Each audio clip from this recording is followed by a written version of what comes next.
네, 쉽고 달콤한 수학에 오신 여러분 진심으로 환영합니다. 자, 지난 시간 영상은 잘 봤나요? 이제 오늘은 수학책 10쪽에서 11쪽이 될 것이고 수학 익힘책은 6쪽에서 7쪽이 될 겁니다. 네, 어떻게 보면 첫 시작일 수도 있죠. 지난 시간 같은 경우는 그동안 배웠던 내용을 복습하는 거였으니까요. 자, 오늘 총 6문제입니다. 6문제 한번 빨리 해보도록 하죠. 자, 첫 번째 문제가 되겠습니다. 덧셈과 뺄셈이 섞여 있는 식을 계산해 볼까요? 라는 거예요. 자, 우리 익힘책 6쪽에서 7쪽 그리고 수학책 10쪽에서 11쪽은 간단합니다. 이 규칙만 외워놓으면 되죠. 덧셈과 뺄셈이 섞여 있는 식은 어떻게 된다? 그냥 순서대로 간다. 순서대로 푼다. 다만 뭐다? 괄호가 있으면 괄호 안부터 해결한다는 것이죠. 네, 괄호는 쉽게 말하면 쉴드야, 쉴드. 보호구역이에요. 보호구역. 딱 생긴 것도 보호구역처럼 생겼죠. 그러니까 그 보호구역인 괄호 안부터 먼저 해결한답니다. 오늘 풀어보는 수학익힘책 6쪽에서 7쪽은 이 규칙만 알아두면 됩니다. 물론 이제 뒤에 가면 규칙들이 더 붙어요. 하지만 오늘은 여기까지만 알아두면 된다는 것이죠. 그리고 여러분 꼭 수학익힘책 먼저 풀고 나서 이 영상 봐야 됩니다. 그래야 여러분들한테 효과가 있어요. 자, 1번 볼게요. 가장 먼저 계산해야 되는 부분에 동그라미 표하세요 라고 되어 있습니다. 52 빼기 14 더하기 23이에요. 자, 이거 어떻게 하면 돼요? 가장 먼저 계산해야 되는 부분은 위에 말했죠. 덧셈과 뺄셈은요, 순서대로 풉니다. 그러니까 당연히, 이렇게 되겠죠. 이거는 굉장히 쉽죠. 52 빼기 14부터 풀면 됩니다. 자, 그 다음이죠. 똑같네요. 52 빼기 14 더하기 23이에요. 그런데 가장 먼저 계산해야 되는 부분. 자, 두 번째 규칙. 덧셈과 뺄셈이 있을 땐 순서대로 푼다. 두 번째, 다만 괄호가 있으면 괄호 안부터 해결한다. 이거는 변하지 않는 규칙입니다. 뭐가? 괄호 안부터 무조건 먼저 푸는 것이요. 왜냐하면 이거 두 개를 계산해 보면요, 그 결과가 다르게 나옵니다. 그러니까 괄호가 있을 땐 괄호 안부터 먼저 해결을 해야 되는 겁니다. 자, 2번 문제가 보죠. 자, 2번 보기와 같이 계산 순서를 나타내고 계산해 보세요. 자, 아까 전에 1번 문제의 발전된 부분이 되겠지요. 자, 그러면 먼저 80 더하기 19 빼기 36부터 보도록 하겠습니다. 자, 가장 먼저 풀어야 되는 거기 뭡니까? 네, 앞부분이죠. 네, 이 부분이에요. 여기를 1번 이렇게 하면 되겠네요. 자, 80에 19 이거는 세로 세모로 안 바꿔도 되죠. 이거는 바로 뭐가 됩니까? 이건 바로 99. 자, 그 다음에 여기서 뭐를 빼요? 순서대로 이렇게 가서 여긴 2번 빼기 36은 이라고 돼 있겠죠. 이거 그냥 암산으로 풀 수 있는 친구들 많을 겁니다. 네, 정답은 63이죠. 만약 이게 좀 힘들어도 돼요. 힘들면은 99 빼기 36 이렇게 세로 세모로 풀어서 9에서 6 빼면 3이고 9에서 3 빼면 6이다. 이렇게 나와도 상관없습니다. 네, 천천히 이렇게 연습하다 보면 언젠간 속도 굉장히 빨라질 거예요. 자, 두 번째 문제죠. 61 빼기 31 더하기 19입니다. 자, 이럴 때는 뭐가 먼저라고요? 그렇죠. 여기가 먼저가 되는 거예요. 근데 이거 암산으로 갈 수 있어요? 네, 암산으로. 그리고 두 번째는 이렇게 가야 되겠죠. 67에서 빼야 되죠. 그러면은 어떻게 돼야 돼요? 67 빼기 31 더하기 19 좀 어렵나요? 암산 될 수도 있어요. 맞죠? 50이죠, 50. 근데 요거는 진짜 암산 되겠다. 바로 되죠. 67 빼기 50은 정답은 17이 된다. 네, 어렵지 않았을 겁니다. 혹시라도 어려웠다면 천천히 다시 풀어보면 돼요. 자, 그 다음에 이제 3번입니다. 3번은 그냥 계산해 보세요예요. 진짜 계산해 보는 거죠. 38 빼기 9 더하기 12입니다. 이거는 그대로 가면 되죠. 38 빼기 9. 그 다음에 여기다가 11을 더해주면 되겠죠. 먼저 38 빼기 9입니다. 자, 8에서 9를 못 빼니까 10을 빌려옵니다. 얘는 2가 되겠죠. 그래서 18에다 9를 빼니까 9가 됐고요. 그리고 이거는 2가 그대로 내려오죠. 그러면 뭡니까? 29 더하기 12가 되겠네요. 그렇다면 이것은 41이 되겠죠. 이게 좀 어려운 친구들은 29 더하기 12를 해보면 되겠죠. 9에서 2 더하면 11 하나 올라가고 1, 2, 1 더하면 4가 돼서 41이 된다는 거죠. 자, 그 다음 문제입니다. 24 빼기 6 더하기 10입니다.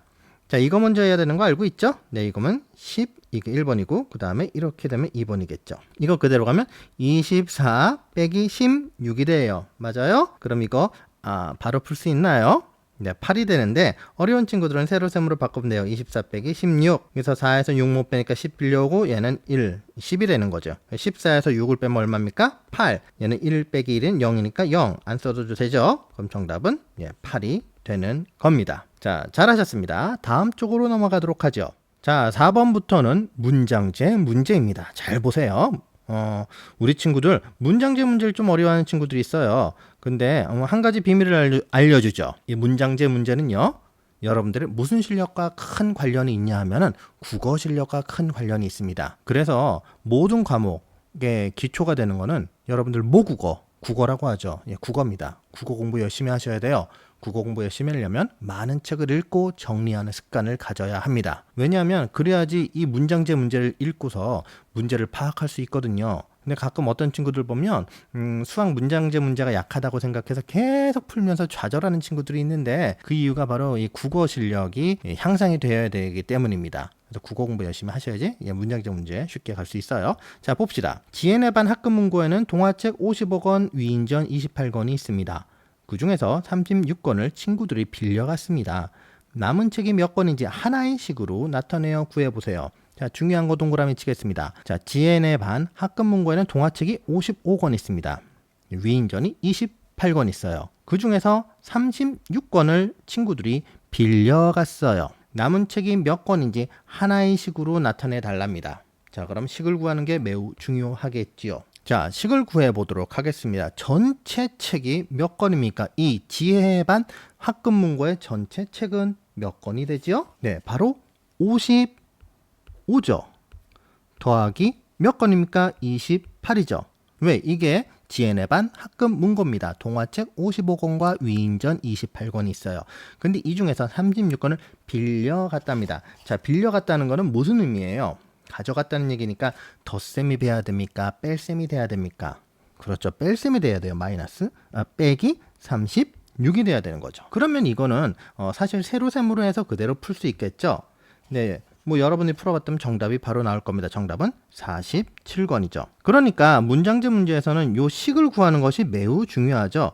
요 식을 답으로 만드는 과정은 연산이라고 해서 그냥 단순히 연습하면 늘어요. 그런데 중요한 건 이 식을 못 세면 문제를 풀 수가 없는 거잖아요. 맞죠?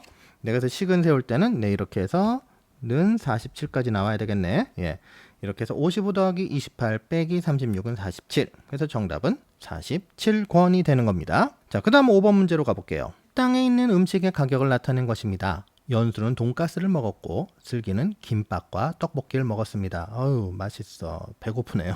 연수는 슬기보다 얼마를 더 내야 하는지 하나의 식으로 나타내어 구해보시오라고 되어 있습니다. 자, 그렇다면 여기서 이제 식을 세워봐야 되겠지요. 자, 연수는 돈가스를 먹었어요. 자, 돈가스 얼마입니까? 돈가스 7,500원에 써볼까? 7,500원. 자, 슬기는 김밥과 떡볶이를 먹었어요. 자, 김밥 얼마입니까? 2,500. 그리고 떡볶이 3,500입니다. 이랬을 때 연수는 슬기보다 얼마를 더 내야 하는지. 자, 연수는 슬기보다 얼마를 더 내야 되는지. 연수는 얼마를 가지고 있어요? 연수는 얼마어치를 먹었어요? 네, 맞습니다. 7,500원을 먹었어. 그럼 7,500원을 먹었어요. 7,500원이야. 이 중에 슬기보다 얼마를 더 내? 자, 슬기가 전체적으로 얼만큼 먹었는데 슬기는 얼마만큼? 네, 2,500에다가 또 얼마 먹었어요? 더하기 3,500이 돼야 돼요. 그렇죠. 그런데 어떻게 해야 돼요? 여기서 얘는 먼저 계산해야 되겠지. 왜? 이게 누구니까? 이게 슬기니까. 7,500원은 누구? 연수니까. 근데 이것에 얼마를 더 내야 되는지, 즉 얼마를 더 내야 돼. 차이죠. 차이. 이런 걸 차이라 그러잖아. 이런 차이를 뭐라 그럽니까? 바로 빼기죠. 차이로 나타낼 땐 빼기지. 그럼 여기서 이렇게 빼기 이렇게 되는 거죠. 그럼 이게 식이 되는 거예요. 7,500 빼기 괄호 열고지. 괄호 열고 2,500 더하기 3,500 그리고 괄호 닫고. 뭐부터 먼저 계산해야 돼? 요 안에 있는 거 먼저 계산해야 돼. 계산하면 얼마야? 6,000이죠. 쉽잖아. 6,000에서 7,500 빼면 이거는 1,500이다. 그래서 정답은 얼마? 1,500원이 되는 거예요. 1,500원을 더 내야 되는 거죠. 자, 이해가 되십니까? 네, 이 문제 조금 어려운 문제였어요. 자, 그럼 이제 마지막 6번 문제로 가겠습니다. 네, 6번 문제로 왔습니다. 6번 문제는 사실은 5번보다 더 어렵고, 네, 여러분이 가장 힘들어하는 문제라는 거 알고 있어요. 한번 차근차근 보도록 하죠. 6. 자, 6번 문제입니다. 시계 알맞은 문제를 만들고 해결해 보세요. 그냥 문제만 해결하라면 얼마나 편해요. 25 빼기 13 더하기 7인데, 그렇죠. 그런데 이거 중요한 게 있어요. 자, 여기서 잘 보세요. 이제 문장을 만들어서 해결해야 돼. 우리가 문장제 문제를 만들어야 돼요. 자, 문장을 만들어야 돼요. 단어를 만들어야 되겠네요. 단어가 합쳐진 게 문장이니까, 그렇죠. 자, 먼저 세 가지의 항목이 들어가야 되겠죠. 세 가지의 항이 들어가야 될 거예요. 왜냐하면 숫자가 하나, 둘, 세 개니까요. 그리고 여기 보세요. 빼기가 있네? 그 다음에 더하기가 있어요. 거기에 대한 또 단어를 넣어서 문장을 만들어야 되겠죠. 그리고 뭐 또 하나 있네? 뭐죠? 바로 괄호가 있어요. 괄호. 괄호라는 게 뭐예요? 괄호 먼저 해줘야 돼요. 괄호끼리 묶어서 먼저 해줘야 돼. 그리고 나서 빼기 해줘야 돼요. 그리고 요 안에서 괄호 안에서 뭐가 일어나야 돼? 덧셈이 일어나야 돼요. 자, 우리 수학 익힘책에 나와 있는 정답을 보면서 한번 볼까요? 그러면 어렵지 않을 것 같아요. 자, 여기 보면 이렇게 나와 있어요. 빨간색, 노란색, 파란색 끈이 있습니다. 그렇지. 빨간색, 노란색, 파란색 세 가지의 항목이 필요한 거죠. 왜? 우리가 숫자가 3개가 나왔잖아요. 25, 13, 7이라는 세 가지의 숫자가 나왔으니까. 자, 빨간색은 25cm, 노란색 끈은 13cm, 파란색 끈은 7cm입니다. 자, 노란색과 파란색의 끈을 겹치지 않고 이었을 때라고 돼 있네요. 자, 노란색과 파란색, 즉 13과 7을 먼저 더해주는 거죠. 이런 건 플러스잖아요. 이었을 때, 더했을 때, 합쳤을 때 이런 말이 나오면 무조건 더하기입니다. 자, 그랬을 때 빨간색 끈이 뭐예요? 바로 25가 되는 거잖아요. 25, 빨간색 끈과 길이가 얼마나 차이가 나는지. 자, 이런 차이가 나는지 구해보세요 라고 할 땐 차이는 무조건 아까 전에 앞에서 말했죠. 빼기입니다. 그래서 차이는 빼기가 돼야 돼요. 그러다 보면 식이 어떻게 됩니까? 아까 전에 문제에서 봤던 것처럼 25 빼기 괄호 열고 13 더하기 7 괄호 닫고 이렇게 나오게 되는 겁니다. 다르게 해볼 수도 있겠죠. 쉽게 선생님 너무 어려워. 끈 있는 거 어려워요. 끈이 뭐 어려워. 이러면 이렇게 하면 어떨까요? 자, 일반 친구들은 축구공을 25개를 가지고 있습니다. 2반 친구들은 13개를 가지고 있고 3반 친구들은 7개를 가지고 있습니다. 그렇다면 2반 친구와 3반 친구가 가지고 있는 축구공의 개수는 1반 친구보다 얼만큼 차이가 있는지 구해보세요. 이런 식으로요. 이해가 되죠? 1반 친구 25개 가지고 있어. 2반 친구는 13개를 가지고 있고 3반 친구는 7개를 가지고 있어요. 축구공을. 그래서 2반 친구와 3반 친구의 축구공을 합쳐보는 거죠. 그렸을 때 1반 친구가 얼만큼 차이가 나는지 알아봅시다. 이렇게 한다면 요 식과 맞는 문제가 만들어지겠죠? 네, 어렵게 생각하지 마세요. 어차피 또 우리 다음 시간에 똑같은 패턴, 똑같은 형태로 가도록 할 겁니다. 자, 다음 시간에는 수학 익힘책 8쪽하고 9쪽을 보도록 할게요. 다음 시간에 다시 만나요. 안녕.